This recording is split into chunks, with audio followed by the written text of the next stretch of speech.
કે આજના સભાને સંબોધન કરશે. આપણે સૌ મિત્રો તાળીઓથી વધાવશું.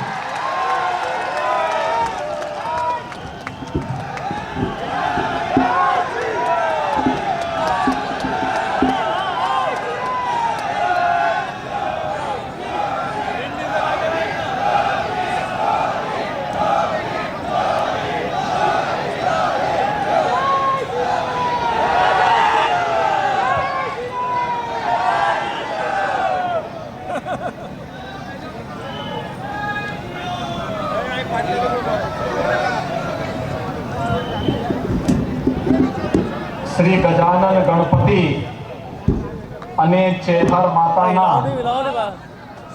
સાનિધ્યની પાવન ધરતીનો હું નમન કરું છું. મારે સાથ જોરથી બોલો, ગણપતિ બાપ્પા, गणपति बाप्पा. मंच पर उपस्थित केंद्रीय मंत्री श्री देबू सिंह चौहान जी,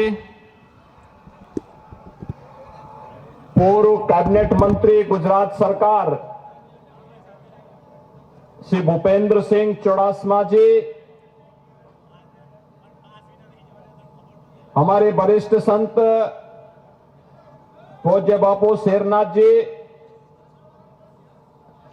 पूज्य संत श्री शीलभूषण स्वामी जी, स्वामी सत्य संकल्प दास जी, स्वामी लाला दास जी बापू, स्वामी कानदास जी बापू, भारतीय जनता पार्टी की प्रदेश की उपाध्यक्ष श्रीमती वर्षा बहन जी, श्री हर्षद गिरी गोस्वामी जी, भारतीय जनता पार्टी के लोकप्रिय प्रत्याशी श्री किरीट सिंह दावी जी, आज के इस कार्यक्रम में उपस्थित भारतीय जनता पार्टी के सभी पदाधिकारीगण और भारी संख्या में आज के इस धोलका विधानसभा क्षेत्र में उपस्थित इस क्षेत्र के सभी उपस्थित भाइयों बहनों, गजानन गणपति और चेहर माता की इस पावन धरा को नमन करते हुए मैं आप सबका हृदय से अभिनंदन करता हूं. भाइयों बहनों, अभी 2 दिन पूर्व गुजरात विधानसभा क्षेत्र के 89 विधानसभा सीटों पर प्रथम चरण में मतदान हुए हैं. प्रथम चरण के मतदान के बाद जो रुझान सर्वे के अनुसार दिखाई दे रहे हैं, इसमें भारी बहुमत के साथ गुजरात में फिर से डबल इंजन की भारतीय जनता पार्टी की सरकार आ रही है. भाइयों बहनों, 5 दिसंबर को आप सबको द्वितीय और अंतिम चरण के मतदान में भाग लेना है और इसीलिए मैं आज आप सबके बीच में विशेष रूप से इस मंच के साथ अपील करने के लिए आया हूं कि जब डबल इंजन की सरकार होती है तो विकास की रफ्तार भी बुलेट ट्रेन की तर्ज पर आगे बढ़ती है. और भाइयों बहनों, ये तो गुजरात का सौभाग्य है. गुजरात हमेशा से देश के लिए एक मॉडल रहा है, नेतृत्व करता रहा है. खासतौर पर जब भी देश के सामने कोई चुनौती आई है तो उस चुनौती से उभारने में गुजरात ने महत्वपूर्ण भूमिका का निर्वहन किया है. कौन नहीं जानता है कि उत्तर प्रदेश के मथुरा वृंदावन में जन्मे कृष्ण कन्हैया इसी गुजरात की धरती में आते हैं तो द्वारिकाधीश होकर के लोग पूज्य हो जाते हैं.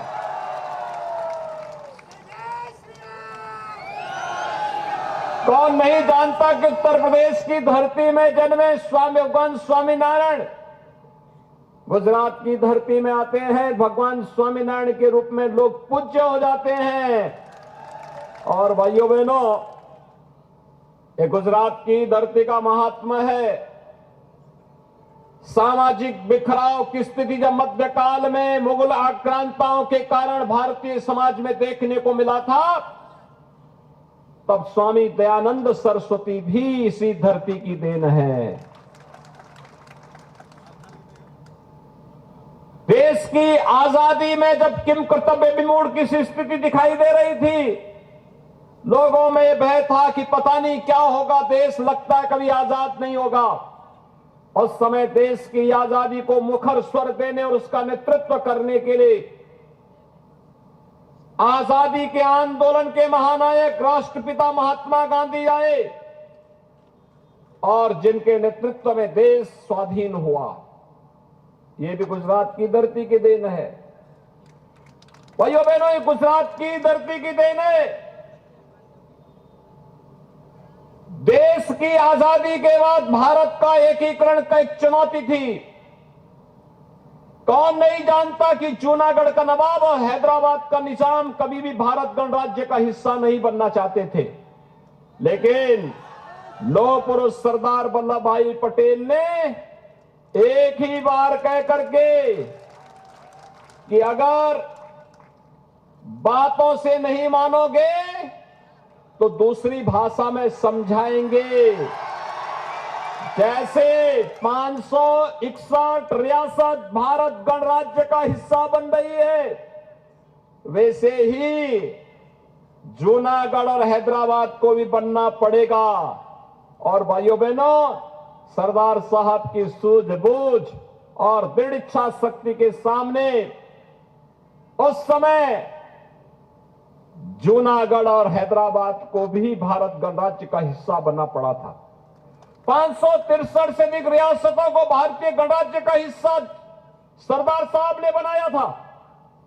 और भाइयों बहनों, जब भारत की राजनीति अविश्वास और कांग्रेस के भ्रष्टाचार के कारण व्यापक असंतोष और अव्यवस्था का कारण बन रही थी, तब गुजरात के तत्कालीन मुख्यमंत्री श्री नरेंद्र भाई मोदी जी को भारत की कमान गुजरात की ओर से देने को मिला। और भाइयों बहनों, आज मोदी जी के नेतृत्व में एक भारत श्रेष्ठ भारत की परिकल्पना साकार हो रही है। हम सब देख रहे हैं, आज वैश्विक मंच पर भारत की प्रतिष्ठा बढ़ रही है। भारत दुनिया की 5वीं बड़ी अर्थव्यवस्था बन गया है और 5वीं बड़ी अर्थव्यवस्था उस ब्रिटेन को पछाड़ करके बन रहा है जो ब्रिटेन 200 वर्षों तक भारत पे शासन किया था।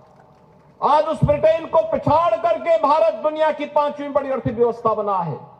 आपने देखा होगा, 1 दिसंबर को प्रधानमंत्री मोदी जी को G20 के उन 20 बड़े देशों के एक वर्ष के लिए नेतृत्व का दायित्व दिया गया है, जिनका दुनिया के 80% संसाधनों पर अधिकार है। आजादी के अमृत महोत्सव वर्ष में इससे बड़े गौरव की बात ये बताती है कि वैश्विक मंच पर भारत की प्रतिष्ठा बढ़ रही है।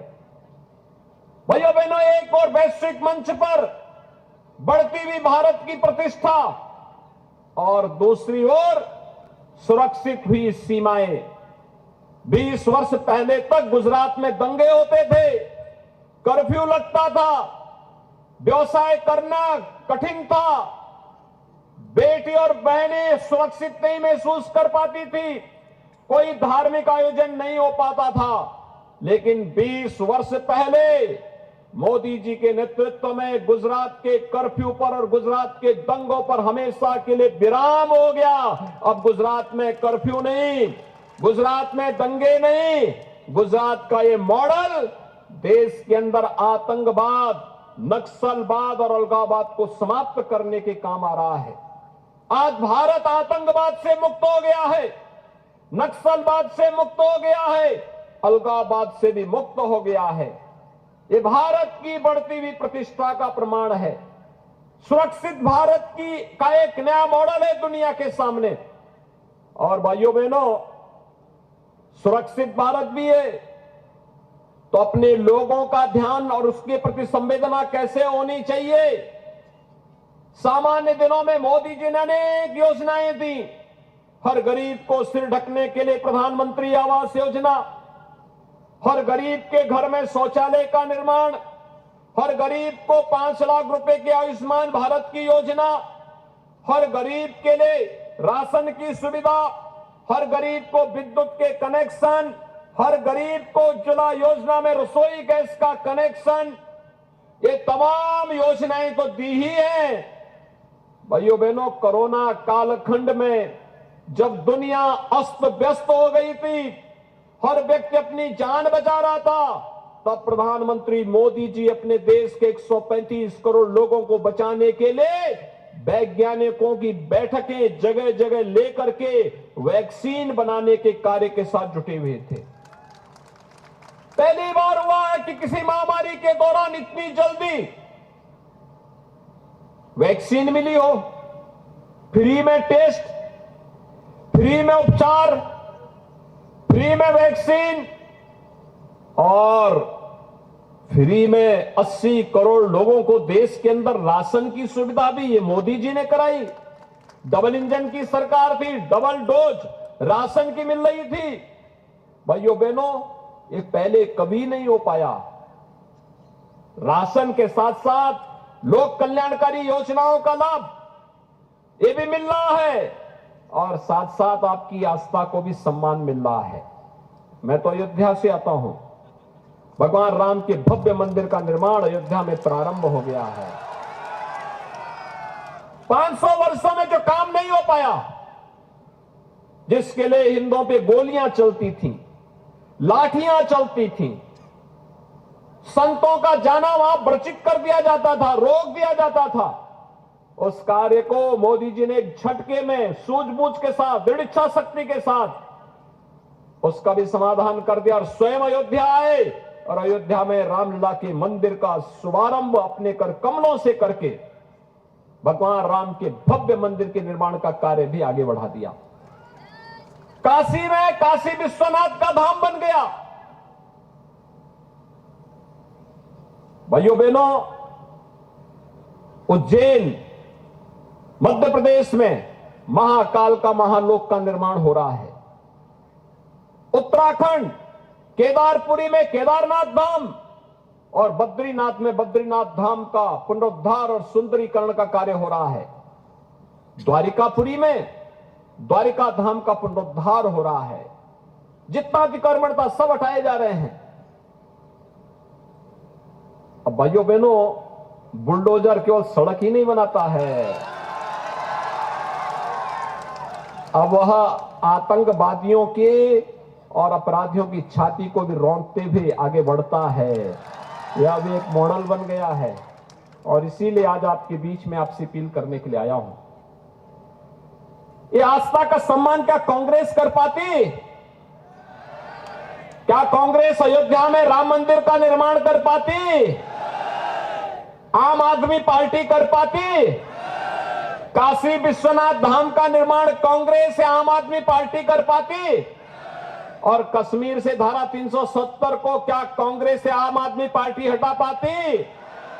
भाइयों बहनों, ये न सुरक्षा दे सकते हैं, न सम्मान दे सकते हैं, न रोजगार दे सकते हैं, न गरीबों के दुख के साथ दुखी हो सकते हैं, न अपनी संवेदना ही व्यक्त कर सकते हैं। इनको क्यों चुनना है?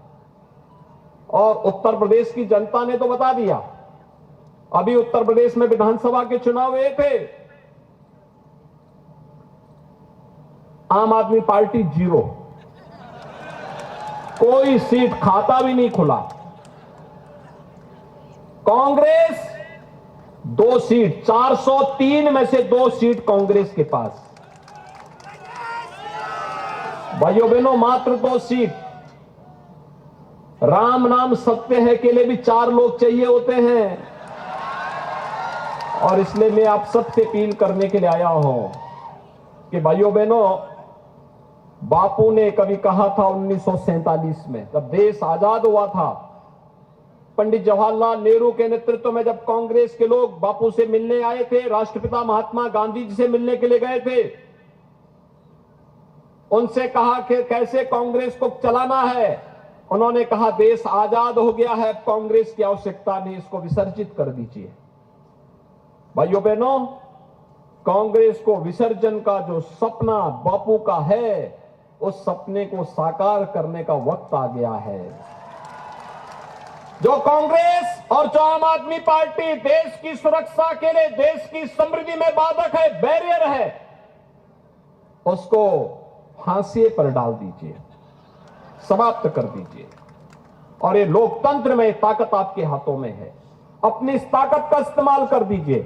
और इसीलिए आज मैं आपके पास अपील करने के लिए आया हूं कि भारतीय जनता पार्टी ने श्री किरीट सिंह दावी को अपना प्रत्याशी बना करके आपके बीच में उतारा है। आपके सांसद श्री देबू सिंह चौहान केंद्रीय मंत्री हैं। भूपेंद्र सिंह चुड़ासमा जी ने लंबे समय तक आपको नेतृत्व दिया।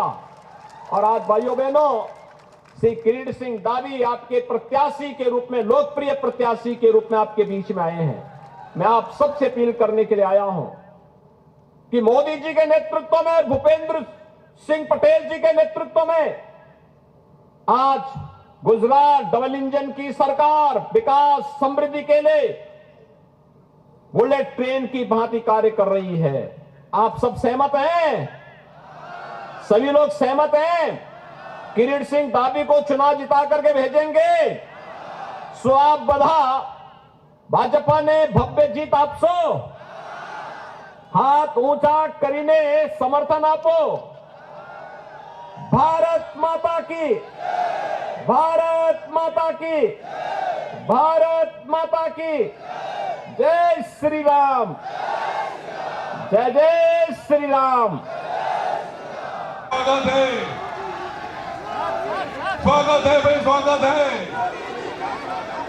स्वागत है भाई, स्वागत है, स्वागत है भाई, स्वागत है, स्वागत है भाई, स्वागत है।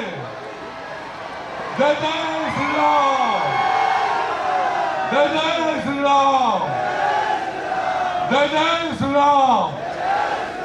समग्र हिंदू, विश्व हिंदू समाजना प्रणेता आदरणीय योगीजी આપણે સૌની વચ્ચે ઉપસ્થિત છે, ત્યારે આપણે ફરી એકવાર જય જય શ્રી રામનો નારો બોલાવીશું। જય જય શ્રી રામ।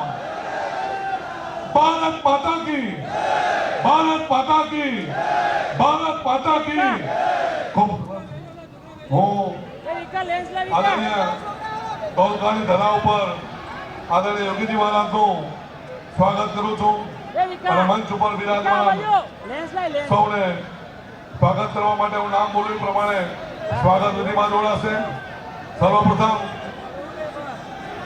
ઉત્તર પ્રદેશના મુખ્યમંત્રી શ્રી યોગીજી મહારાજનું સ્વાગત કરવા માટે આદરણીય ભૂપેન્દ્રસિંહ ચુડાસમા સાહેબ, ધારાસભ્ય શ્રી ધોળકા, આદરણીય દેવુસિંહ ચૌહાણ સાહેબ, કેન્દ્રીય મંત્રી આદરણીય કિરીટસિંહ ડાભી, વિધાનસભાના ઉમેદવાર વર્ષાબેન દોશી, અમારા પ્રદેશ ભારતીય જનતા પાર્ટીના ઉપાધ્યક્ષ આદરણીય કુશલસિંહ પટેલિયા અને રમેશભાઈ મકવાણા, જિલ્લા પંચાયતના ઉપપ્રમુખ, એ બધા જ સ્વાગત વિધિ માટે જોડાશે। ત્યારબાદ હું યોગીજીના સ્વાગત માટે જુનાગઢથી પધારેલા તેમના ગુરુ ભાઈ એવા શ્રેયનાથ બાપુ અને ઋષિ ભારતી બાપુ, સત્ય સંકલ્પ સ્વામી, લાલદાસ બાપુ, કાનદાસ બાપુ, શીલભૂષણ સ્વામીને સૌને વિનંતી કરીએ કે ફૂલહારથી એમનું સ્વાગત કરવાનું છે। સૌ સંતશ્રીઓ આમાં જોડાશે। આપણે સૌ મિત્રો તાલીઓથી એમને વધાવીશું। ત્યારબાદ હું ધોળકા તાલુકા ભારતીય જનતા પાર્ટીના પ્રમુખ શ્રી દિગ્વિજયસિંહ મસાણી, ધોળકા શહેર ભાજપ પ્રમુખ રાજુભાઈ દેસાઈ, બાવરા પ્રમુખ ચેતનસિંહભાઈ, જિલ્લા હોદ્દેદારોને વિનંતી કરીશ કે એ પણ ફૂલહારથી આદરણીય યોગીજી મહારાજનું સ્વાગત કરશે। સૌ સંગઠનના હોદ્દેદારો સાથે જોડાશે। ત્યારબાદ હું નગરપાલિકાના પ્રમુખ Shri Reenaben Trivedi, standing committee chairman JD પટેલને વિનંતી કરી કે બુકેથી યોગીજી મહારાજનું સ્વાગત કરશે.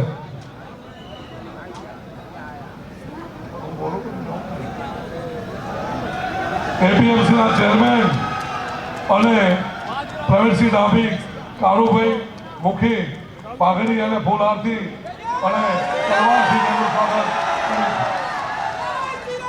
નગરપાલિકાના પ્રમુખ રીનાબેન ત્રિવેદી અને જેડી પટેલ બંને બુકેથી સ્વાગત કરશે યોગીજી મહારાજનું.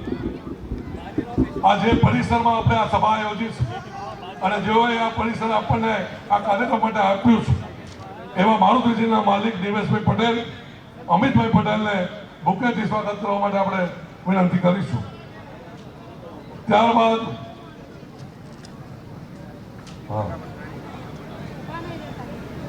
મંચ ઉપરના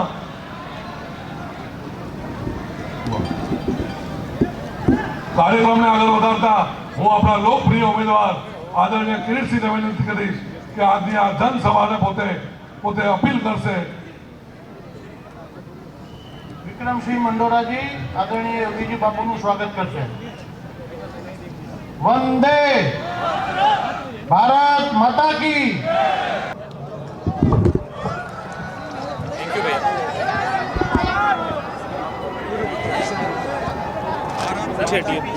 पीछे रहिए